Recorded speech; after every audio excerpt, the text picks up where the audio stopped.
Let's get under the hood of our Nissan Xterra.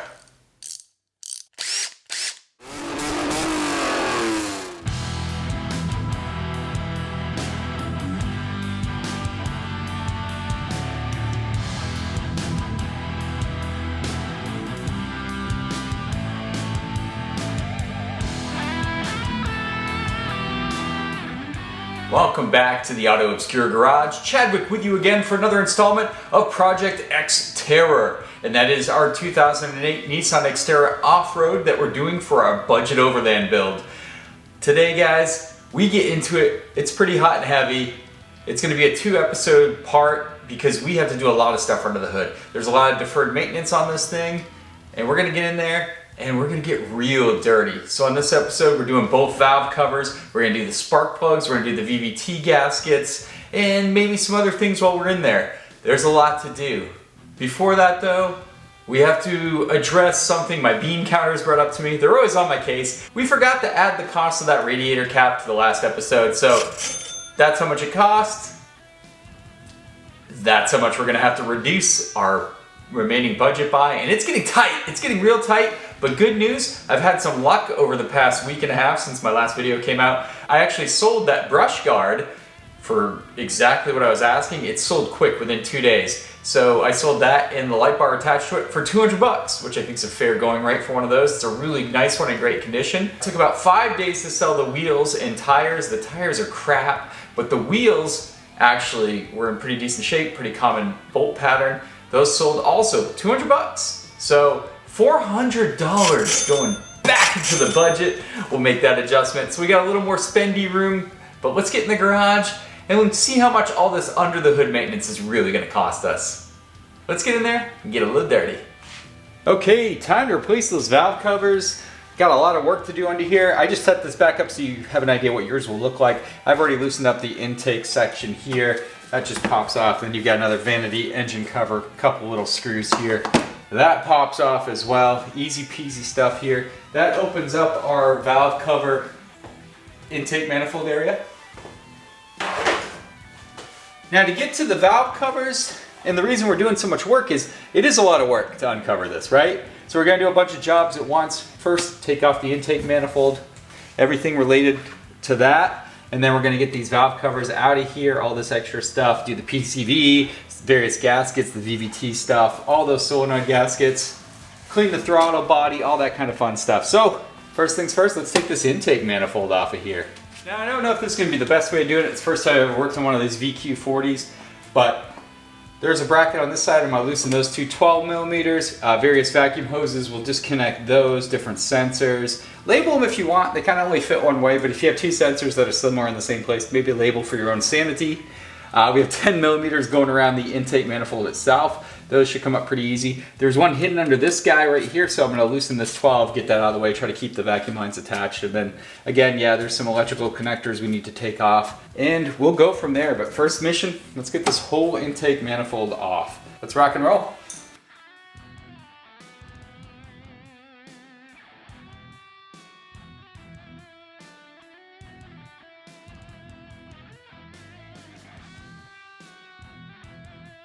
Something to take care of too, obviously you have the 5 fasteners here in the front of the manifold. There are 2 hidden back in the runners here. Got to get those guys too. They are definitely hidden if your truck's up a little bit. It's a little tricky to see, but you know, they're down in there, trust me. That should be everything. I know a lot of people do the throttle body separately, but I want to take it off and clean it. So we'll do that. Let's go ahead and rock the intake manifold a little bit, try to get it to break loose, especially if it's been on there for 180,000 miles. Sometimes that seal's hard to break. Oh, that felt pretty good. There we go. Intake manifold removed. Yeah, check out these valve covers. Here's how you know your Xterra valve covers need to be replaced. I'll just take you slow motion. Look how gnarly these things are. It's just a ton. Get a light on it and you can really see the shame. Just, yeah, look down in there. You can see there's just a waterfall of oil going down the side of the engine block there. Same exact thing on the other side. You can see I covered up the intake manifold plenum, holes there to prevent anything going down. But yeah, same deal here. A lot of moisture right where that beam of light is focused, and that's no bueno. But yeah, these valve covers are definitely originals, and we're gonna swap the entire units out because that's how you do it on this truck. Looks fun. We'll have to move some stuff out of the way, but let's keep chugging along. Told you we have a lot of stuff to do under the hood today, guys. So here's what we're working with. We got brand new valve covers. Got to replace the whole units. With that, you do get the little accessory pack, new hardware, new gaskets, got a new oil fill cap right there. We got a throttle body gasket while we're in there. We've got the, I believe this is the upper intake plenum gaskets, replacing those. PCV valve, why not? These are the VVT solenoid gaskets. Might as well do them when we're right there. We have to future-proof this entire project. Over here is your basic maintenance stuff. We've got spark plugs, some NGK Platinums, good stuff there, and Nissan OEM oil filter, why not? And some Valvoline Vibe W30. I actually got 2 of these 5-quart containers because I think it takes more than one. I can't remember the exact number off the top of my head, but when we do the oil change, I'll remind you. But yeah, let's get under the hood and do all this. All right, we're gonna start on the passenger side of our Xterra. Obviously the valve cover's right here. Here's the VVT solenoid. We'll do that after we get the new valve cover in. Everything's 10 millimeter for all the valve cover bolts. Same with the coil packs here. So those are all 10 millimeter. And then obviously we'll have some hoses as well and various clamps. This little crossover hose from one side of the engine to the other. And then we have some electrical connectors. We'll pinch those, pull them off like we did before. New valve covers have these plastic little brackets on here. So we'll just switch everything over. You have your PCV, believe it or not, it lives back here on just the passenger side of the valve cover, the rear one. We'll take that off with this hose and we'll just simply put the new PCV valve on the other one when we install. So that'll be super easy. Again, electrical connectors go around. Just make sure you catch all these guys. What you don't want to do is try to rip your valve cover off with everything still connected. So let's take our time and then do that. As you're doing it, just go ahead and make sure you're being thorough. Let's get this passenger one off first.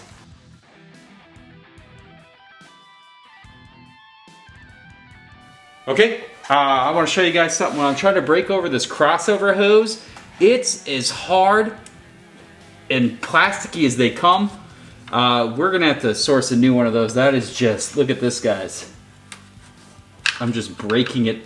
That's not good. That's something you don't, that would be a killer vacuum leak to have when you're, oh, look at that. It's not even rubber anymore, really. It's hard plastic, look at that. Yeah, let's source a new one of those. Oh man, imagine this snapping when you're off-roading. No way. Okay, let me order one of those right now before I forget. All right, so real-time parts ordering. So I ended up replacing that hose that's cracked. These other PCV hoses feel equally questionable, and I looked them up on Amazon. You can get a 3-pack for 21 bucks. That's a no-brainer. We're gonna do all 3. It includes this one where the actual PCV valve is, this front one, and then there's another J-shaped one coming from the other side of the engine. My 9-year-old son's the one that helped me find this little J one right here, so Teddy, thank you. You're welcome. All right, so put your kids to work in the garage. But yeah, those 3 hoses, 21 bucks, no brainer. These are just crushed. I'm just gonna rip them off of there. So we'll have a little delay putting everything back together, but hey, these are hidden, like this guy's under your intake manifold. That's just not cool to deal with. So good catch, we'll replace all those 3 hoses. The other hoses around the engine feel great, but I'm assuming these are stuck here on top of the engine heat, pinned beneath the intake manifold, so they're just getting toasted. So we'll pull all these off of here. But yeah, good find. Time to get that valve cover off, 10 millimeter, keep the theme going. Probably gonna have to finagle it a little bit around all these little brackets and various hoses and whatnot, but it should come off. I think the VVT solenoid kind of stays there. We should be able to work around that, but yeah. As you're removing the 10 millimeter bolts from the valve cover, there are 10 total, so that's a good way to keep yourself in check.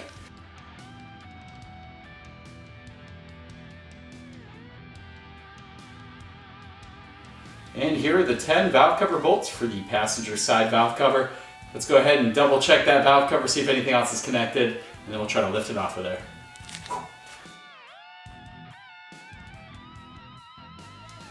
So this valve cover's stuck on there pretty good. Original, they seal down really hard. You can get a flathead screwdriver, and I hate doing this. You gotta be careful, guys. These are aluminum heads, so you can cause some damage, but all you're doing is inserting it here, at different points and twisting it sideways so it goes lengthwise like that. And that's enough force to pop it up. There we go, got a little play there.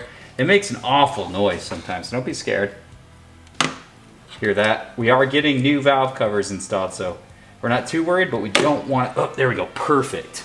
We don't want to gouge up that cylinder head at all, right? Okay, let's see if we can wiggle it loose.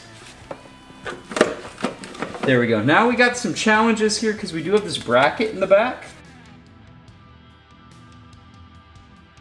180,000 miles is too much, usually for a valve cover. This thing's hard as plastic. No wonder it was leaking all the way around.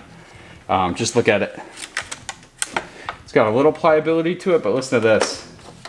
This is rubber, just like hard plastic. So the reason you really can't do these valve cover gaskets and call it good is because these kind of O-rings that are pressed in on most valve covers, on this one are not. They're actually part of an integral part of this.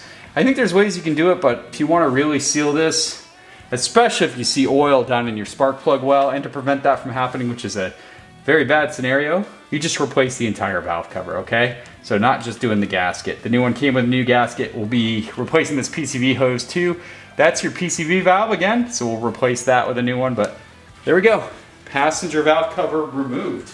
Obviously, before we put our new valve cover on, we're gonna clean up the mating surface there, ensuring none of that debris falls into the valve train area. Keep it nice and clean in there. Look at that golden color. This thing looks mint for 180K. No sludge whatsoever. That's why I kind of like high mileage vehicles, guys, that get driven. You don't get the sludge buildup, you don't get the carbon buildup. Looks like it had regular oil changes. Heck yes, this is what I like to see, guys. I am not scared of mileage.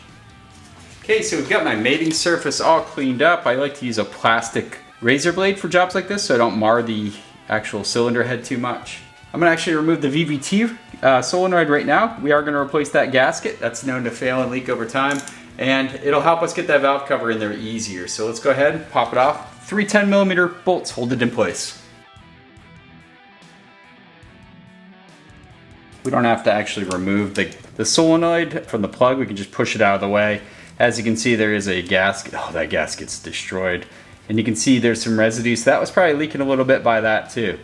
Good time to replace that little guy too. What's good about replacing the entire valve cover is you don't have to really move anything over or do anything. The kit comes with a new gasket, which is nice, and new hardware. So nice shiny hardware. We don't have to shine the old hardware like we always do. So we got that to work with. Another thing, it did come with a PCV valve. It probably will work, but I did opt for a slightly more recognizable brand name one. PCV is a big deal. It does a lot of work. And you can see the PCV lives right up here. Now this hose is very hard. The PCV hoses, I guarantee I can snap this with my hand if I wanted to right now. So I did get a hose kit that contains all 3 hoses. So that's awesome. That's gonna replace the other one we crumbled earlier and the third part of the PCV system. So all our PCV hoses will be brand new. So we don't actually have to pull anything off of this old valve cover, but you just wanna line it up against the new, make sure everything matches. And then we're gonna put our new PCV valve right here and our new hose after we do the valve cover gasket. So it's just a simple flip. And as far as RTV goes on these, there is some RTV over the cam lobe section. And then the corners, I like to put a little RTV Ultra Gray, and I'll show you that when we install the valve cover. But for right now, we just press this in. No issues that I can see. Flip it over. Now it's time to do this PCV and hose section. Get our new PCV out.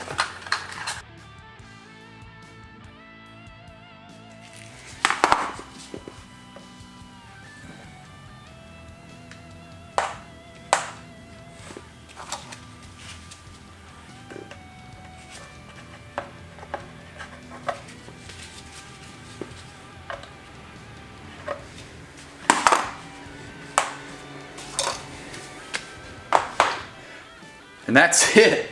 That's how quick it is just to swap that PCV and hose over. We're gonna go ahead and use our new hardware and put our valve cover back on there. Here's our Ultra Gray RTV that we're gonna be using. Let me show you guys where I put this. On this application, I do like it to be up here where the cams go through, underneath the valve cover. put a little bit in the corners just for extra protection. And we're not talking a lot, just a thin layer. But yeah, right over where the cams rise up right here. And then a little bit around the base here where it's a weird shape. But yeah, just a little bit goes a long way. You don't need a lot. This time we are going to put the VVT solenoid on after we put the valve cover in, make it a little easier. But let's go ahead and get our ultra gray and put it in some nice little spots down here.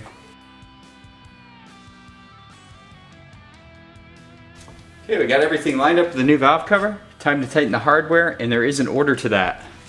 Straight from the service manual. When you go ahead and tighten things down, we're on the right bank here. Now, it's very small torque settings, guys. This is plastic. So the first step is gonna be 17 inch-pounds, and then you're gonna go back after you get them all to 17 in that same order and get them to 74 inch-pounds. That's the by-the-book way to do this.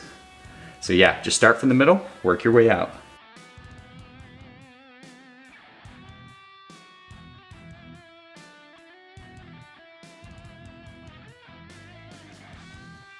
We just take a moment to take in how good this new valve cover looks with all the fasteners, all the hardware on there. Heck yeah. All right, we gotta do everything back to where it was before we undid it. So hooking up all our connectors and everything like that. But we got a couple more things we wanna do. We wanna get that VVT solenoid back on right there, and we'll change out these spark plugs. Let's do it. It's time to put our VVT solenoid, which is still just hanging out right here, back on this side of the engine. Of course, we removed that nasty gasket that was there. I mean, just look at the condition of this guy. Not looking very ideal. Probably leaking quite a bit too, contributing to the waterfall effect down the side of our motor. We got a brand new shiny gasket to put on there, and we'll put our new gasket right on there.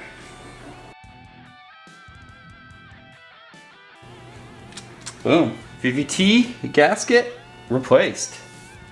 We're not done with this side of the motor just yet. We're gonna get these spark plugs out now that we have easy access to them all. So 3 spark plugs, let's go ahead and pull them. It's always a mystery with a high mileage used vehicle that's new to you to see what kind of spark plugs they've been running. Hopefully they're OEM equivalent. Hopefully they've been replaced at 180,000 miles, but I wouldn't be surprised if they weren't. Let's grab a 5/8 inch spark plug socket and see what mystery lives within these spark plug tubes.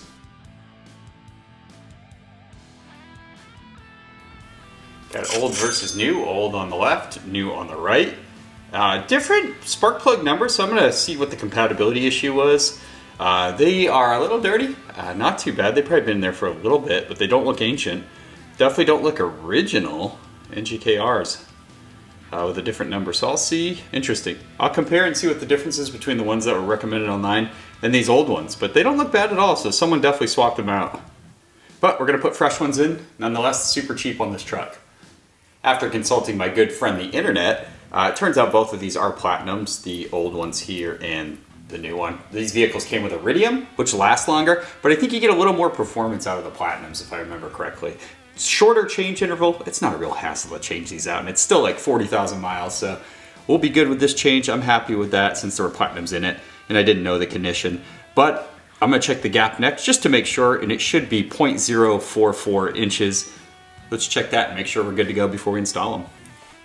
And we're gonna check our spark plug gap just to make sure, since these aren't the OEM iridium plugs. Let's take our spark plug, put it on our gap tool here, and see where we're at. So we want a 0.044. We're hooking up right before 0.04. Let's try that again. Again. So these are gapped from the factory at 0.039. We should be at a 0.044. So we can use this gap opener built into the tool. Doing that until we get our gap right where it needs to be. Okay, we're up there a little bit more and right where we want to be, 0.044. So make sure to do that to all the spark plugs. Obviously we know they're going to be gapped at 0.039 in this box at least. So go ahead, gap them all correctly. With all 3 of our spark plugs gapped to the correct setting of 0.044 inches, let's go ahead and install them back into our Xterra.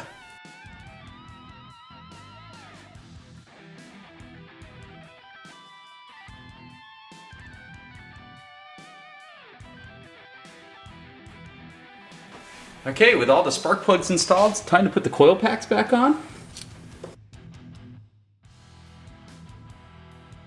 to put those little 10mm bolts back in to secure the coil packs in place. Of course, we shined up our coil pack hardware.